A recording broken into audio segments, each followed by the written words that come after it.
नमस्कार, मैं संजय पांडे और आप देख रहे हैं समाज की बात। अभी तो इलेक्शन की जो चर्चाएं थी वो शुरू ही थी कि उसमें एक नया मोड़ आ जा रहा है। अभी मैं आपको बताऊं कि जैसे ही एनडीए की बैठक समाप्त हुई और बैठक समाप्त होते नीतीश कुमार ने जब अपना भाषण समाप्त किया तो समाप्त करने के बाद आए तो वो झुक करके नरेंद्र मोदी के पैर छूने लगे। और आप तो जानते हैं नरेंद्र मोदी की आदत कि वो तुरंत अगर कोई उनका पैर छूता है तो वो हाथ पकड़ लेते हैं। और यही घटना पूरे देश में एक तरह से देखा जाए तो चर्चा में है। जो लोग नीतीश कुमार से आस लगाए बैठे थे इंडिया गठबंधन वाले कि वो फिर पलटी मारेंगे, शायद उनको करारा धक्का लगा। और यही वजह है कि कुछ लोग, कुछ पत्रकार, अजीत अंजुम जैसे पत्रकार इस भाषा का प्रयोग कर रहे हैं कि कहीं ऐसा तो नहीं नीतीश कुमार का कुछ दिमाग जो है खराब हो गया है। शायद अंग्रेजी में इसी तरह की भाषा वो बोल रहे हैं क्योंकि उनको लग रहा है कि अपने हम उम्र प्रधानमंत्री का वो पैर छू रहे हैं। आखिर वजह क्या है? कुछ लोग कह रहे हैं कि नीतीश की कौन सी ऐसी नस है जो प्रधानमंत्री मोदी को मालूम है और वह उनके फेवर में झुकते जा रहे हैं। कारण कुछ भी हो, लेकिन इतना तो निश्चित है कि जो इंडिया गठबंधन या आस बनाए हुए था कि एनडीए के घटक टूट के उनके साथ आएंगे, और हो रहा है उल्टा। अभी तक जो बाकी निर्दलीय थे उनको मिला करके एनडीए का जो आंकड़ा था 300 के पार चला गया। तो अब मैं विश्लेषण कर रहा था बाकी जगह के प्रांतों पर कि कहाँ पर क्या वजह रही, बीजेपी की सीटें कम आई, एनडीए की सीटें जो कम आई उसका वजह क्या था। कभी कभी आप देखेंगे कि लोग जगह जगह के लोकल नेताओं पर आरोप प्रत्यारोप का दौर चालू है। हरियाणा में आम आदमी पार्टी के एक उम्मीदवार थे जो हारे, तो उन्होंने कांग्रेस के ऊपर भितरघात का आरोप लगाया। उन्होंने कहा कि जो कांग्रेस है उसने आम आदमी पार्टी की भ्रूण हत्या कर डाली, यानी उनको पैदा ही नहीं होने दिया।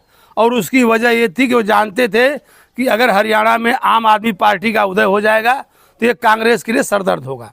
जबकि आप देखेंगे तो वहाँ पर कांग्रेस की सीटें भाजपा की सीटों के बराबर हो गई, आधी आधी सीटें दोनों तरफ बट गई। लेकिन आम आदमी पार्टी को कुल मिलाकर के इस गठबंधन से नुकसान हुआ। और नुकसान होता भी क्यों नहीं, जब कोई अगर आदमी गठबंधन धर्म का जो धर्म होता है अगर उसका पालन नहीं करेगा तो उसकी यही वजह होगी। आप देखिए कि वो इंडिया गठबंधन में अरविंद केजरीवाल शामिल तो होते हैं, दिल्ली में तो गठबंधन करेंगे, हरियाणा में गठबंधन करेंगे, लेकिन जहां वो मजबूत थे पंजाब में, तो पंजाब में उन्होंने कहा कि हम अकेले लड़ेंगे। और नतीजा देख लिए, 3 सीट उनकी आई है। कांग्रेस को वहां पर जबरदस्त फायदा हुआ। तो अगर इस तरह से लोग आपस में गठबंधन करेंगे और एक दूसरे के ऊपर दोषारोपण करेंगे तो ये बात समझ में नहीं आती। तो मैं बता रहा था कि उपेंद्र कुशवाहा ने यही आरोप लगाया था काराकाट में पवन सिंह। तो उनको ये शंका थी कि क्या पवन सिंह किसी इशारे पर वहाँ पर खड़ा हुए थे और उनको हरवाए थे वहाँ पर। ऐसी तमाम घटनाएं हुई। अब ये तो थोड़ी सी बात है, फिर मैं आपको और बताऊंगा। यही हाल चंदौली में था। चंदौली में से कुछ लोग बता रहे थे कि महेंद्र नाथ पांडे के हारने की जो मेन वजह थी, कुछ उनके सपोर्टर थे जो कि जातियों के आधार पर एक दूसरे के पास घूम गए थे और उन्हें प्रचार उचार किया नहीं,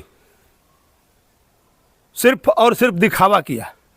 ऐसे ही तमाम आरोप। और एक देखिए, हारने के बाद एक साफ भी होता है कि लोग तरह तरह के आरोप लगाते हैं। जीत जाने के बाद सब भला होता है। जैसे अभी एनडीए है, अभी नरेंद्र मोदी प्रधानमंत्री बनने जा रहे हैं और आप देखेंगे कि अंत भला तो सब भला। जब वो प्रधानमंत्री बन जाएंगे तो बाकी कुछ बातें जो उनका जो विश्लेषण था हार का, जो उनका मंथन था वो तो चलेगा, लेकिन बाकी ढेर सारी बातें थम जाएगी। और पूरे देश में कमोवेश ऐसी ही चर्चाएं चल रही किसने किसको हरवाया। और अभी आप देखेंगे कि आगे चल के गठबंधनों के अंदर ढेर सारी आपस में जो रार है वो उभरेगी।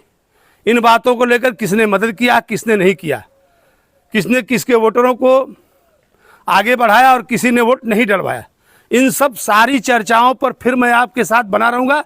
तब तक के लिए धन्यवाद।